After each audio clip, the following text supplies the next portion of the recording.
Welcome to Dexters classes. मैं जसबी चीन अपने महत्वाकांक्षी project belt and road initiative के नाम पर पहले भारी भरकम कर्ज देकर छोटे और गरीब देशों में परियोजनाएं शुरू करता है और जब वे उस कर्ज को वापस नहीं लौटा पाते हैं तो उन परियोजनाओं के ऊपर ही कब्जा कर लेता है। इसका सबसे बड़ा उदाहरण आपको श्रीलंका का हम्बनटोटा बंदरगाह देखने को मिलेगा, जिसे श्रीलंका में चाइना के द्वारा डेवलप किया गया था। जब श्रीलंका उस कर्ज वापस नहीं लौटा पाई तो उसे 99 ईयर्स के लिए चाइना के द्वारा लीज पर लिया गया। इसी प्रकार पाकिस्तान और नेपाल में भी भारी भरकम कर्ज देकर वहां पर पांव पसार चुके और ये दोनों देश भी अब जल्द चीन के चंगुल से बाहर नहीं आ पाएंगे। और इसी प्रकार का ही अफ्रीका महाद्वीप के अनेक देशों के में भी अपने डेट ट्रैप डिप्लोमेसी में फंसा चुका है। और इसका अगला उदाहरण देखने को मिल रहा है अब म्यांमार के अंदर भी। चाइना म्यांमार इकोनॉमिक कॉरिडोर बना रहा है बेल्ट एंड रोड इनिशिएटिव के नाम पर, जिसके तहत कि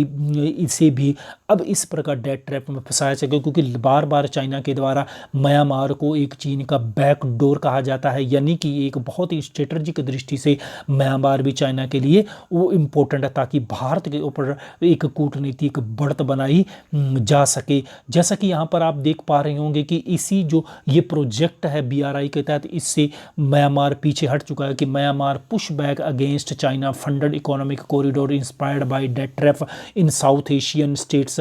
तो जिस प्रकार से साउथ एशियन देश इस डेट ट्रैप पॉलिसी में फंस रहे हैं, तो अब म्यांमार ने उसी के डर से अब इससे पुश बैक कर ले। तो इसी के ऊपर फ्रेंड्स आज के वीडियो में बात करेंगे, तो बने रहेंगे वीडियो में आगे बढ़ें उससे पहले निवेदन है कि यदि चैनल को सब्सक्राइब नहीं किया है तो चैनल को सब्सक्राइब कर लीजिएगा।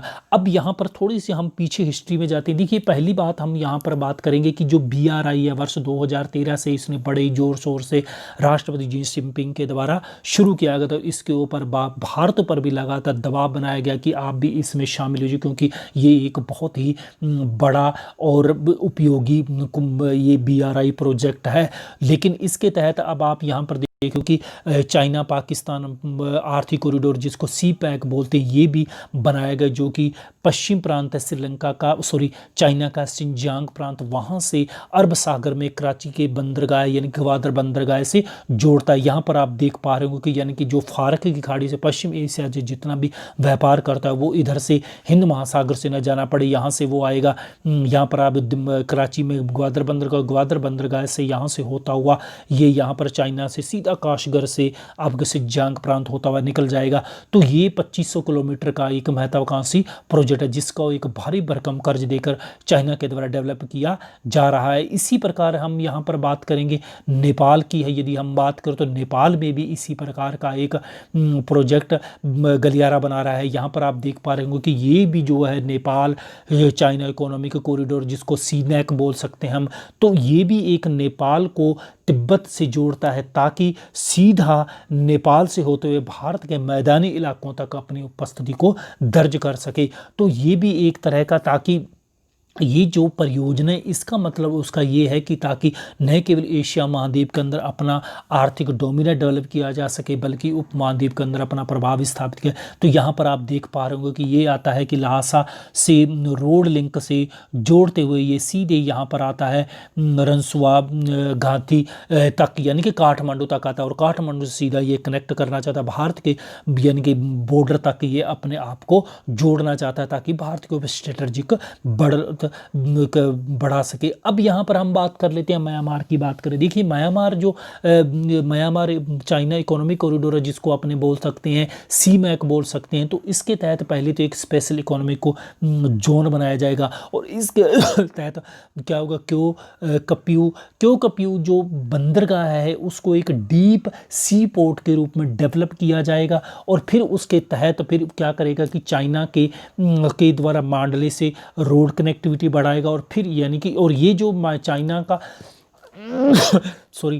यूनान प्रांत है वहाँ से ये मध्य में जो एक मांडले प्रांत आता है म्यांमार का, वहाँ तक कनेक्टिविटी और फिर वहाँ से मांडल से क्योक्यू और दक्षिण के अंदर यांगून तक लाएगा, ताकि इन क्षेत्रों तक अपनी यानी कि पूरे के पूरे बंगाल की खाड़ी तक अपने आप को पहुंचाया जा सके। और फिर इसके तहत एक पाइपलाइन बिछाई जाएगी जिसके द्वारा गैस और बहुत सी अन्य परियोजनाएं इसका हिस्सा होंगी, प्राकृतिक गैस से संबंधित। यहाँ पर आप देख पा रहे होंगे कि ये है कुमियांग यानी कि यूनान प्रांत चाइना का, ये है एरिया है दक्षिण और पश्चिम एरिया चाइना का। और यहाँ से फिर वहाँ पर मांडले तक आएगा जो एकदम सेंटर में है म्यांमार को, और फिर वहाँ से जोड़ेगा कपियोक्यू तक, ये बंगाल की खाड़ी में आता है, और इधर नीचे आएगा दक्षिण यंगून तक, ताकि यहीं से ही सीधे ही उसे मलक्का स्ट्रेट जो उसका डिलेमा है, बहुत बड़ी दुविधा है, और यहीं से पूरा का पूरा व्यापार होता है। और चाइना चाहता है कि मैं सीधा ही बाईपास कर जाऊं, यहाँ से आऊँ हिंद महासागर के नीचे से